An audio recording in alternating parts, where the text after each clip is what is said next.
গ্রহ, নক্ষত্র, রাশি, জন্মছক এই সমস্ত শব্দগুলো আমরা প্রায় সকলেই জানি। কেউ বিশ্বাস করি, কেউ বা আবার প্রশ্নও করি। আসলেও কি গ্রহের অবস্থান আমাদের জীবনকে প্রভাবিত করে? জ্যোতিষশাস্ত্র কি আমাদের ভবিষ্যতের পথ দেখাতে পারে, নাকি শুধুমাত্র বিশ্বাসেরই জায়গা? আজকের আলোচনায় আমরা খুঁজে বার করব জ্যোতিষশাস্ত্রের রহস্য, গুরুত্ব এবং প্রাসঙ্গিকতা। নমস্কার, সমাজ দর্পণে আপনাদের স্বাগত। সঙ্গে রয়েছে আমি শুভ্রস্মিতা। আর আজ আমাদের আলোচনায় আমরা যাকে অতিথি হিসেবে পেয়েছি ডক্টর পান্না সাহা, বৈদিক এবং কেপি অ্যাস্ট্রোলজার। নমস্কার ম্যাডাম, জিটিভি ত্রিপুরা পর্দায় আপনাকে স্বাগত। প্রথমেই জানবো যে জ্যোতিষশাস্ত্র শুধু কি বিশ্বাসের জায়গা, নাকি বৈজ্ঞানিক ভিত্তি আছে? জ্যোতিষশাস্ত্র হচ্ছে মূলত একটি স্পিরিচুয়াল সায়েন্স। আমরা যখন বলবো এটা হচ্ছে আধ্যাত্ম বিজ্ঞান, তো বিজ্ঞান বলতে বিশেষ জ্ঞান, নতুন কিছু আবিষ্কার করা। তো জ্যোতিষশাস্ত্রে এটা একটা রিসার্চেবল থিওরি থেকে জ্যোতিষশাস্ত্রটা এসছে। তো সেখানে তো এটা বিজ্ঞান ভিত্তিক আমরা অবশ্যই বলবো। তবে এখানে আমরা যেহেতু 5টা এলিমেন্ট নিয়ে কাজ করি, অগ্নি, পৃথিবী, বায়ু, জল এবং আকাশতত্ত্বের তো কেউ ইন্দ্রিয়ানুভূতি করতে পারে না, সেহেতু সেখানে একটা আমরা আধ্যাত্মিক অনুভূতির একটা ফিলিংস পাই। সেহেতু সেখানে আমরা বিশ্বাসটাকেও গুরুত্ব দেব। সেহেতু আমরা জ্যোতিষশাস্ত্রটাকে বলবো যে আধ্যাত্ম বিজ্ঞান, এবং এখানে বিজ্ঞান এবং বিশ্বাস দুটোকেই প্রাধান্য দিতে হবে। গ্রহ, নক্ষত্রের প্রভাব কি সত্যি আমাদের জীবনকে প্রভাবিত করে? যদি প্রভাবিত নাই করে তাহলে জোয়ার ভাটা কেন হয়? যদি প্রভাবিত নাই করে তাহলে আমরা যে অমাবস্যা পূর্ণিমার মধ্যে আমাদের শরীর হাত পা ব্যথা ব্যথা করে, এটা কেন হয়? প্রভাব তো অবশ্যই আছে। কোনো সময় দেখা যায় যে কারোর খাবারের চাহিদা পূর্ণিমা তিথিতে বা শুক্ল পক্ষে বেড়ে যায় আর কৃষ্ণ পক্ষে কমে যায়। আবার কারুর আছে যে কৃষ্ণ পক্ষে বেড়ে যায়, শুক্ল পক্ষে কমে যায়। তো কেন এমন হয়? আমাদের রবি এবং চন্দ্র দুটো তো আমরা জ্যোতিষশাস্ত্রের গ্রহ হিসাবেই ধরি, যদিও এটা জ্যোতির্বিজ্ঞানে কিন্তু গ্রহ না, একটা নক্ষত্র, একটা উপগ্রহ। কিন্তু আমাদের জ্যোতিষ বিজ্ঞানে যেহেতু পৃথিবীবাসীর উপর এদের প্রভাব বিস্তার করে, সেহেতু এটাকে আমরা গ্রহ হিসাবে বা দীপ্ত গ্রহ হিসাবে নেব। এবং এদের প্রত্যেকটি গ্রহের যার মধ্যে আলোর প্রভাব আছে, অর্থাৎ জ্যোতিষশাস্ত্র তো জ্যোতিরূপ জ্ঞান, যেখানে আলো আছে সেখানে তার প্রভাব আছে। তো প্রত্যেকের ঠিক গ্রহেরই আমাদের জীবনে প্রভাব বিস্তার আছে। জন্মছক বা কুণ্ডলী দেখে একজন মানুষের জীবন সম্পর্কে মানে কতটা বোঝা যায়? 100% বোঝা যায়। শুধু এই জীবন কেন, জন্মান্তর সম্বন্ধে বোঝা যায়। আমাদের জন্মছক দেখে আমরা যেমন আমাদের বর্তমান জীবনকে জানতে পারি, আমরা আগের জন্মে কি ছিলাম, পরের জন্মে কি হব সেগুলিও জানতে পারি। আমাদের মা বাবার জীবনে কি হয়, আমাদের ভাই বোনের জীবনে কি হতে পারে, আমাদের কর্মক্ষেত্রেও কি হতে পারে, আমরা আগের জন্মে কি ধরনের প্রফেশন লিড করতাম, বা আমাদের আগের জন্মে কি ধরনের ফিয়ার্স ছিল, এগুলো আমরা একটা জন্মছক থেকে বিচার করতে পারি। তো জন্মছক একটা ভাইটাল মানে পয়েন্ট, এবং এটা সম্পূর্ণ বিজ্ঞান ভিত্তিক। আমাদের অক্ষাংশ, দ্রাঘিমাংশ উপর ভিত্তি করে জাতকের এই জন্মছক তৈরি করা হয়। সেহেতু অঙ্ক ভিত্তিক, তো বিজ্ঞান ভিত্তিক, এবং এটার প্রভাব আমাদের জীবনে আছেই। এই যে মানে আপনি তো বললেন যে মানে আমাদের জীবনে সম্পর্কে অনেক কিছু বলে দেয়, মানে এটা কি মানে শুধু ধারণা দেওয়া, নাকি একদম সঠিকভাবে? একটা সময় ছিল ধারণা দিত, কারণ যুগ সাপেক্ষে তো আমাদের আইডিয়া গুলো পরিবর্তিত হয়। কিন্তু বর্তমানে আমাদের মডার্ন অ্যাস্ট্রোলজি বা ক্যাপি অ্যাস্ট্রোলজি যেটাকে বলি, এটাতে কোনো ধারণা দেওয়ার প্রসঙ্গ থাকে না। এটা হবে তো হবে, তোমার ওই দিন অ্যাক্সিডেন্ট হবে, ওই দিন তোমার মৃত্যু তো মৃত্যু হবেই, তোমার ওই দিন বাচ্চা হবে তো বাচ্চা হবে, ওই দিন তোমার বিয়ে হবে তো হবেই। আমরা ধারণার মধ্যে আমরা থাকি না। আমরা যারা কেপি অ্যাস্ট্রোলজার, যারা মডার্ন অ্যাস্ট্রোলজিকে আমরা ফেস করি, তারা এই ধারণার মধ্যে থাকি না। আমরা যা বলবো হবে তো হবেই। এই যে মানে প্রতিকারমূলক যে বিভিন্ন বিষয়গুলো থাকে, যেমন রত্ন, মন্ত্র, পুজো, মানে এগুলো কতটা নির্ভরযোগ্য? বা প্রতিকারের তো বিভিন্ন উইংস আছে। আমাদের জ্যোতিষশাস্ত্র দাঁড়িয়ে আছে প্রতিকারের ক্ষেত্রে 5টা স্তম্ভের উপরে: যন্ত্র, মন্ত্র, তন্ত্র, দান আর দ্রব্য। তো যন্ত্রের মধ্যে যে আমরা যন্ত্রগুলি পাই এটা সম্পূর্ণ আমাদের যে ত্রিকোণমিতির যে কোণ আছে ওগুলির উপর ভিত্তি করে তৈরি করা হয়, অঙ্কের উপর ভিত্তি করে তৈরি করা হয়, যেগুলি আমাদের মুনি ঋষিরা যুগ যুগান্তর আগে থেকে এগুলি তৈরি করে গেছে, এবং এগুলি তো একটা এফেক্ট আছেই।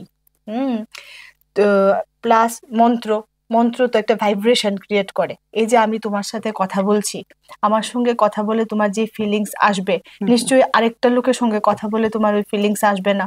কারণ আমরা যখন একটা স্পিরিচুয়াল লাইফ লিড করি, আমাদের মধ্যে মন্ত্রের ভাইব্রেশন আমাদের 7টা কুণ্ডলীর মধ্যে জাগ্রত হয়, তখন আমাদের কথাবার্তা চাল চলনের মধ্যে প্রকাশ আসে। তো মন্ত্রের তো এফেক্ট আছেই।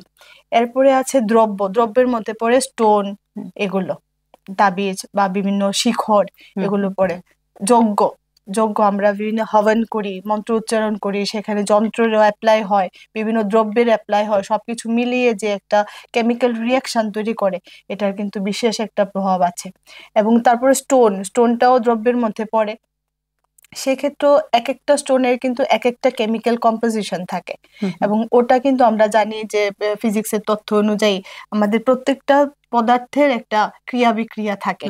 তো ওই তত্ত্ব অনুযায়ী, তাদের ওই কেমিক্যাল কম্পোজিশন অনুযায়ী প্রত্যেকটা জিনিস আমাদের শরীরে একটা বিশেষ কাজ করে থাকে। তো এগুলির এফেক্ট তো অবশ্যই আছে, নয়তো এত দিন ধরে, এত যুগ যুগান্তর ধরে কিভাবে মানুষ এগুলি অ্যাপ্লাই করে ভালো আছে। অনেক সময় আমরা দেখি যে মানে কোনো অ্যাস্ট্রোলজারের কাছে যাওয়ার পর উনি ধরুন কোনো স্টোনের কথা বললেন, তো তখন দেখা যায় যে কারো স্টোন নেওয়াটার সামর্থ্য নেই, তখন কোনো মূল বা এসব ধারণ করার কথা বলেন। তো এই যে দুটো জিনিসের মধ্যে যে স্টোন বা এই যে মূল বা অল্টারনেটিভ কিছু যে দেওয়া হয়, মানে দুটোর মধ্যে কোনো ডিফারেন্স থাকে কি? ডিফারেন্স তো অবশ্যই আছে। স্টোনেরও আবার ক্যাটাগরি আছে, হাই ক্যাটাগরি, লো ক্যাটাগরি, মিডিয়াম ক্যাটাগরি। তো এটা ওর ফ্রিকোয়েন্সি, ট্রান্সপারেন্সি এগুলোর উপর ডিপেন্ড করে। আর আমি বলবো যে ডিফারেন্সটা কেমন হয়, লাইটের ডিফারেন্স। একটা 0 পাওয়ারের লাইট, একটা 50 পাওয়ারের লাইট, একটা 100 পাওয়ার 100 পাওয়ারের লাইট, একটা 500 পাওয়ারের লাইটের মধ্যে তো ডিফারেন্স আছে।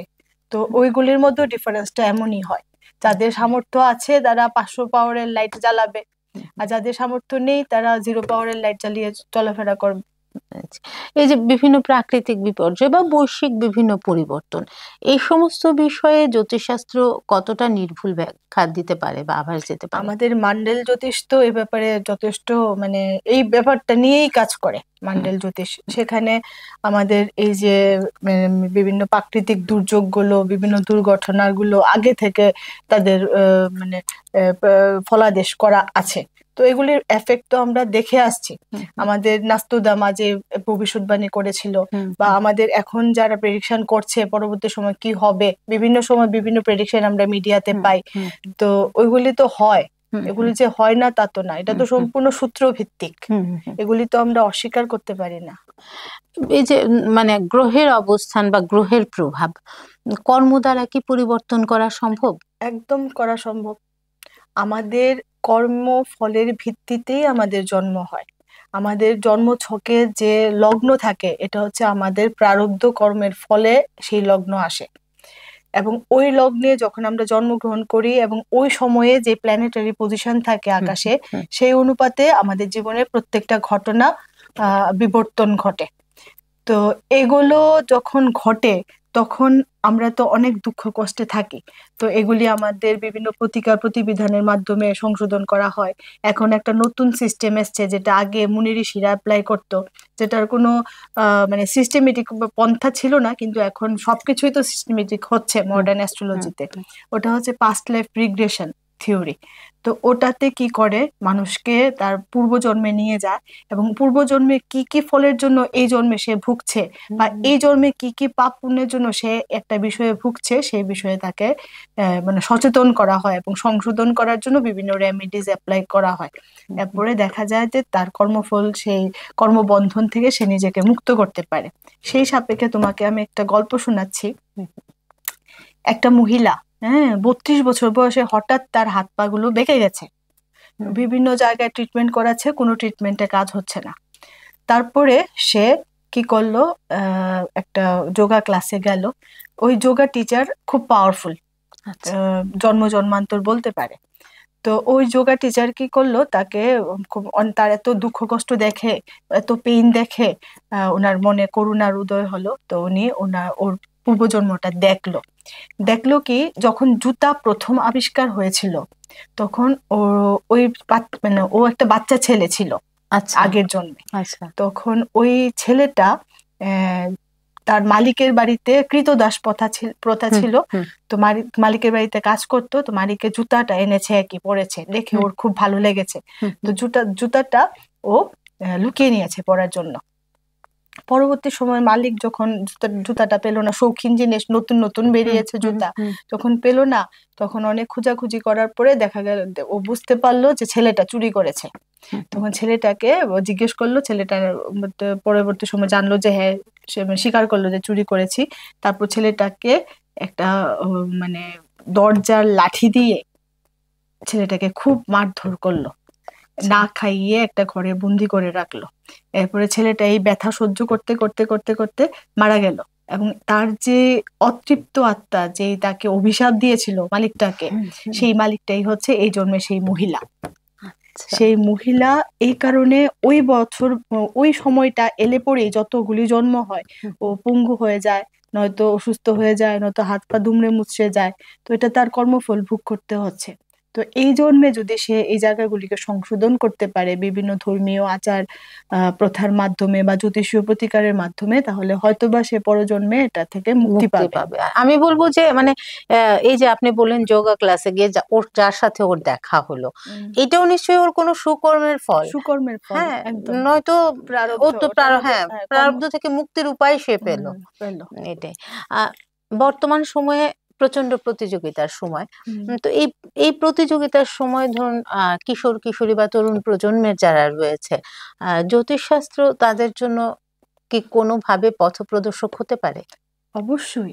আমার কাছে তো এমন, মানে আমি সত্যি করে বলবো, আমার ইয়াং জেনারেশন বেশি ফলোয়ার্স। ওরা কিন্তু খুব সচেতন। ওরা জ্যোতিষটা নিয়ে ভাবে না শুধু, তারা রীতিমতো পড়াশোনা করে এবং এটাকে নিয়ে খুব ঘাটাঘাটি করে। এবং যখন আমার সামনে ক্লায়েন্ট হয়ে আসে দেখি ওরা বেশ ভালো জানে। আমার দেখে খুব ভালো লাগে ওদের সঙ্গে ইন্টারাকশন করতে। তো এই বর্তমান প্রজন্মে কে কোন প্রফেশন নেবে এবং তাদের জীবনে যে হতাশা আছে, বর্তমান প্রজন্ম তো হতাশাগ্রস্ত, যান্ত্রিক জীবন হতাশাগ্রস্ত। তো ওই জায়গাগুলি থেকে একটা অ্যাস্ট্রোলজারই তাকে মানে ওভারকাম করাতে পারে এবং তার কোন দিকে গেলে তার সাকসেসটা বেশি হবে, এটা একটা অ্যাস্ট্রোলজারই ভালো কাউন্সিলিং করে বলতে পারে। সেক্ষেত্রে বর্তমান প্রজন্ম তো অ্যাস্ট্রোলজিটাকে মানবেই। ধরুন একজন মানুষের একটা জন্মকুণ্ডলী বের করতে গেলে তো জন্ম তারিখ লাগে বা জন্ম সময় লাগে। তো কারোর কাছে জন্ম সময় জন্ম তারিখ নেই, তো সেক্ষেত্রে কি তার জন্মকুণ্ডলী বের করা সম্ভব? আমি শুনেছি সম্ভব, কিন্তু ওই জিনিসটা আমি এখন আয়ত্ত করতে পারিনি। অনেকে আছে যে তার date of birth time of birth নেই, কিন্তু তার জন্মকুণ্ডলী বের করে দিতে পারে, কিন্তু আমি সেটা পারি না। সেক্ষেত্রে কারো যদি date of birth time of birth না থাকে, তাহলে আমি তার হোরারি চার্ট দেখি এবং তার ট্যারোট রিডিং করি, তার হস্তরেখা বিচার করি। তো ওইগুলির উপর ডিপেন্ড করি।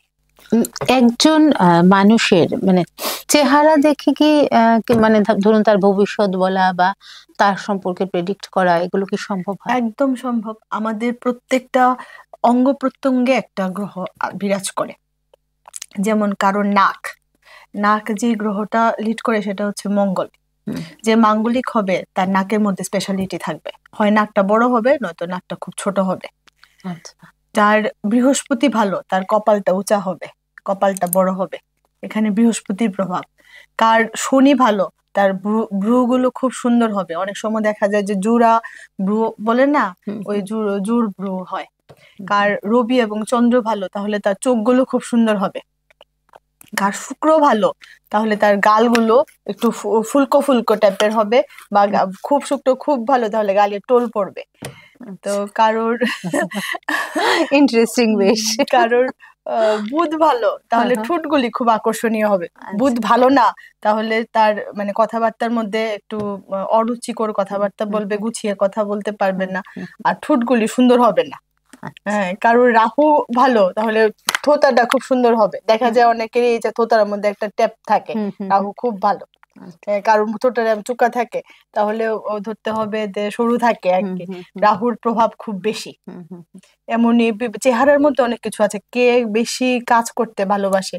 আমাদের মুখের সাইজ আছে না, গোল থাকে, ডিম্বাকৃতি থাকে, লম্বাটে থাকে। আমাদের এই যে পোর্শনটা, এটা হচ্ছে আমাদের আইকিউ বিচার হয়। কানগুলি থেকে কেতুর বিচার হয়। আচ্ছা, কারোর কেতু খারাপ তো কানের মধ্যে স্পেশালিটি থাকবে, কানটা ছোট থাকবে, নাহলে বেশি নয়তো বেশি বড় থাকবে। তো এতটুকু জায়গা থেকে তার ট্যালেন্টের, তার দৃষ্টিভঙ্গির বিচার হয়। এতটুকু জায়গা থেকে মানে চোখ আর এই যে উপরে গালের উপরে অংশ থেকে বিচার হবে তার ক্রিয়েটিভিটি, তার কাজ করার ইচ্ছা, উৎসাহ, উদ্দীপনা। আর নিচের জায়গা থেকে বিচার হবে তার মানে অলসতা, তার মানে লাক্সারিনেস, এগুলো।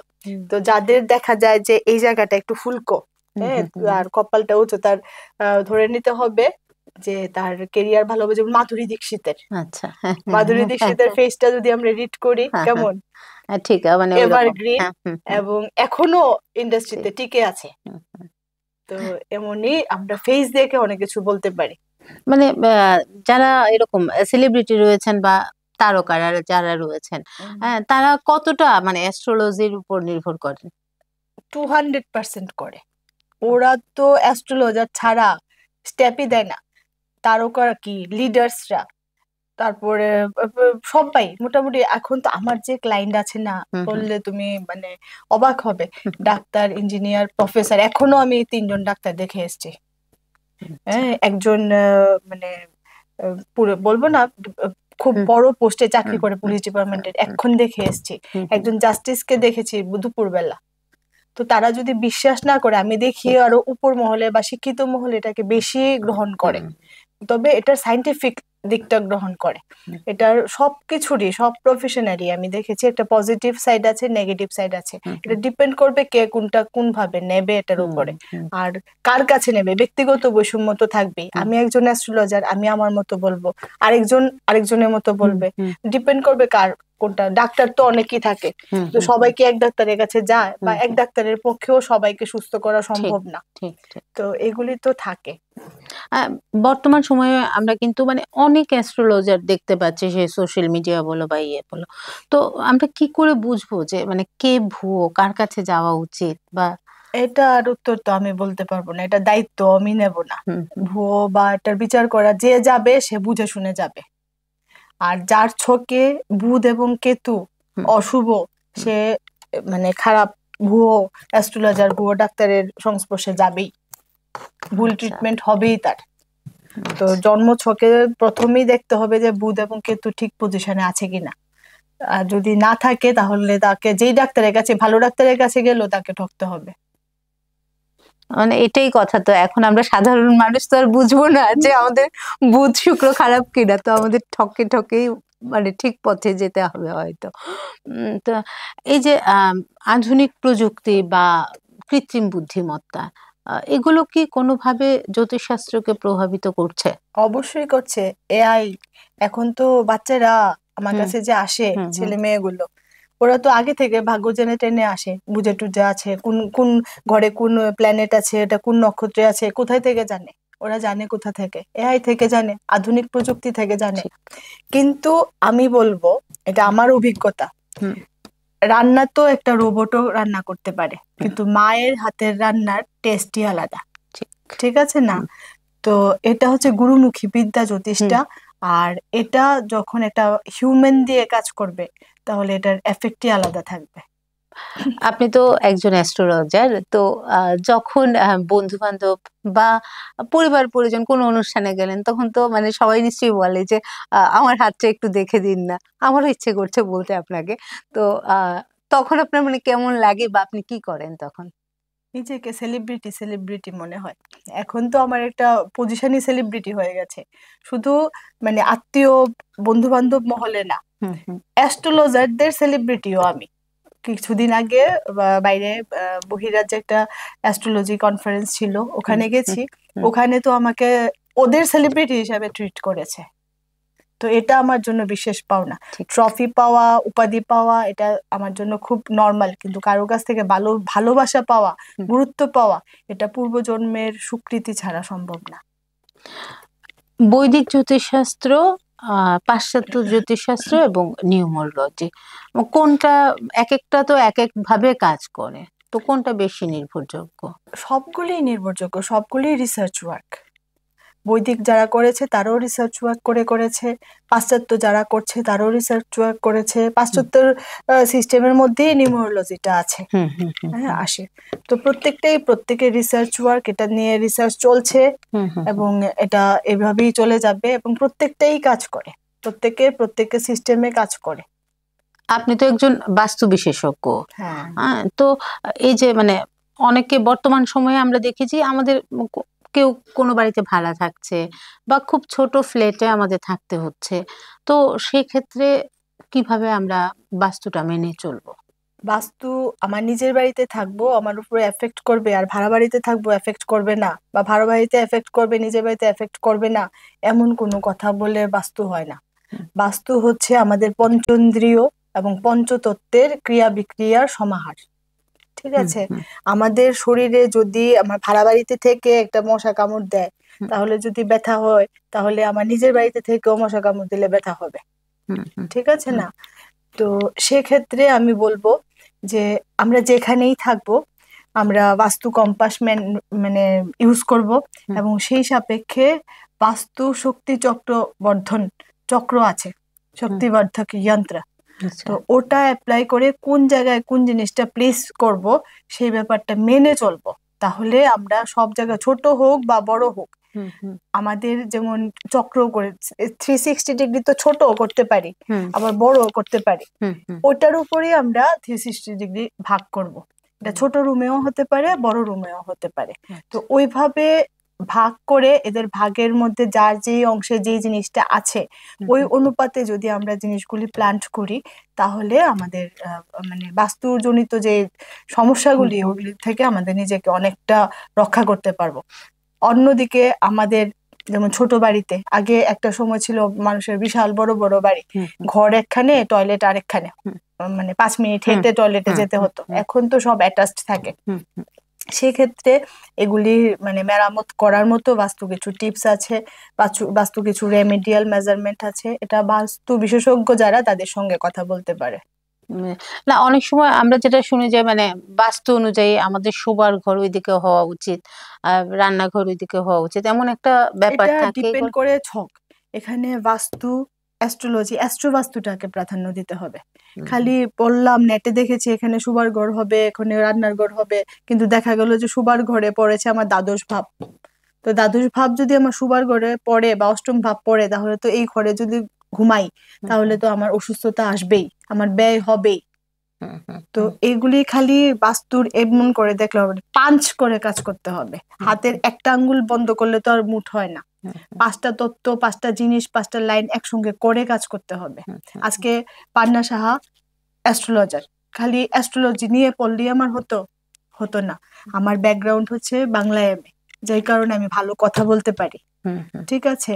তারপরে আমি মার্কেটিং ফিল্ডে জব করেছি, যেটা আমাকে মানুষের সঙ্গে মিশতে, আমার বিজনেসকে গ্রোথ করতে শিক্ষা দিয়েছে, যেটা আমার কথা বলার মধ্যে প্রকাশ পায়। এমনই আমার অনেক দিনের অভিজ্ঞতার ফলে আমি এখন একটা ক্লায়েন্ট এসে বসলে কিছু বলতে হয় না, আমি নিজের থেকে বলে দিই। তো এটা আমার কোনো ঐশ্বরিক পাওয়া না, এটা আমার প্র্যাকটিস। তো এমনই সবটা জিনিসই এমন, আমাদের সবটা একত্রিত করে আমাদের কাজ করতে হবে। মানে আপনার নিজের জীবনে হ্যাঁ মানে এমন কোনো ঘটনা যে মানে এই অ্যাস্ট্রোলজির কারণে আপনার মানে এটা হয়েছে, বা আপনি নিজের জীবনের কোনো বা নিজের কাছের কারোর কোনো বড় ধরনের সমস্যার সমাধান করতে পেরেছেন, এমন কিছু আছে কি? এটা তো প্রতিদিনই করি, প্রতিদিনই কেউ না কেউ আমাকে থ্যাঙ্কস জানায়, এবং এর জন্য আমি ঈশ্বরকে থ্যাঙ্কস জানাই যে ঠাকুর তুমি আমাকে এই যোগ্যতা এনে দিয়েছো যে আমি কাউকে কিছু করতে পারছি।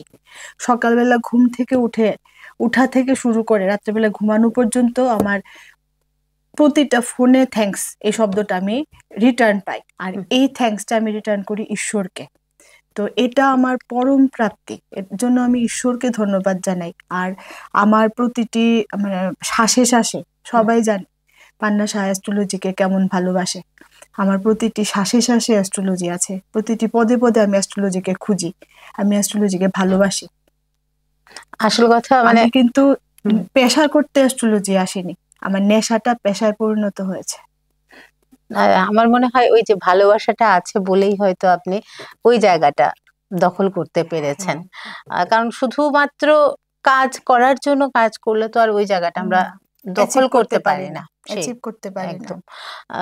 আমরা কিন্তু মানে একেবারেই সময়ের শেষ প্রান্তে এসে পড়েছি। তো আমাদের অনেকে মানে মনে করেন যে এটা একটা অন্ধবিশ্বাস, জ্যোতিষশাস্ত্র কোনো বৈজ্ঞানিক ভিত্তি নেই। আবার আমরা অনেকে বিশ্বাস করি। তো আমাদের দর্শক বন্ধুদেরকে যদি আপনি কিছু বলতে চান তাহলে কি বলবেন? জ্যোতিষ বিশ্বাসযোগ্য কি বিশ্বাসযোগ্য না, এটা যদি জানতে হয় আগে জ্যোতিষটাকে পড়াশোনা করতে হবে, জ্যোতিষটা নিয়ে চর্চা করতে হবে। জ্যোতিষটাকে ভালো করে না পড়াশোনা করে এর সম্বন্ধে কোনো মন্তব্য করা, আমার মনে হয় না এটা সঠিক হবে বলে। জেনে শুনে বুঝে তারপরে মন্তব্য করো। আর জ্যোতিষটা যুগ যুগান্তর ধরে চলে আসছে, এর মধ্যে কিছু না কিছু ভিত্তি তো আছে, নয়তো চলছে কি করে। ঠিক। তো এটার মধ্যে আমি তো বিশ্বাস করি, এবং আমার সাথে যুক্ত যারা হয় প্রত্যেকেই বিশ্বাস করে। এক্ষুনি আমি একজন ক্লায়েন্ট দেখেছি, আমি আগেও বলেছি একজন ডাক্তারকে দেখেছি এজিএমসি তে জব করে। ও আমাকে যাচাই করতে এসছে, ও অ্যাস্ট্রোলজি বিশ্বাসই করে না। ও আমাকে যাচাই করতে এই প্রোগ্রামে আসার আগে, ঠিক আগের মুহূর্তে, লাস্ট ক্লায়েন্ট যে ছিল, ও আমাকে যাচাই, ইয়াং ছেলে, যাচাই করতে এসছে যে অ্যাস্ট্রোলজি বা ট্যারোট কার্ড রিডিং এগুলি মেলে কিনা। অদ্ভুত ভাবে সে 5 মিনিট পরে স্তব্ধ হয়ে বসে আছে 15 মিনিট। ও আমাকে কিছুই বলেনি, কিন্তু আমি ট্যারোট রিডিং করেছি আর আমি ওর সম্বন্ধে যা যা বলেছি, ও যে উৎসাহটা নিয়ে এসেছিল আমাকে জব্দ করবে, সে একদম ঠান্ডা হয়ে গেছে। তো এটাই হচ্ছে অ্যাস্ট্রোলজি, এটাই হচ্ছে বিশ্বাসযোগ্যতা। আমি প্রতিদিন এই কাজটি মানে বহুবার করি। তো এখানেই আমার অ্যাস্ট্রোলজির জয়, এটাই আমাদের অ্যাস্ট্রোলজি বিশ্বাসযোগ্যতা। আর আমি সবাইকে বলবো এই বিশ্বাসযোগ্যতা পেতে অবশ্যই সুশিক্ষিত প্রফেশনাল জ্যোতিষদের সঙ্গে যোগাযোগ করবেন। যার তার কাছে কিছু আছে এমন, ওদের সঙ্গে যদি যোগাযোগ করেন বা ওখান থেকে আপনি একটা ব্যাড ইম্প্যাক্ট পেতে পারেন, কিন্তু সঠিক জায়গায় গেলে সঠিক দিশাই আপনারা পাবেন। কিছু কি টিপস দিতে চাইবে আমাদের দর্শকদেরকে? কালকে হচ্ছে 9 তারিখ, সেপ্টেম্বর মাসের 9 তারিখ 2025। এটা হচ্ছে 999 পোর্টাল, অর্থাৎ 9 তারিখ সকাল, 9 তারিখ 9 মাস এবং 9 বছর। 2025 মানে 2+2+5 মানে 9, 999 পোর্টাল। এটা হচ্ছে একটা বিরাট পাওয়ারফুল ডে। ওই দিন আমাদের কি হয়, আমাদের শরীরে 114টা চক্র আছে।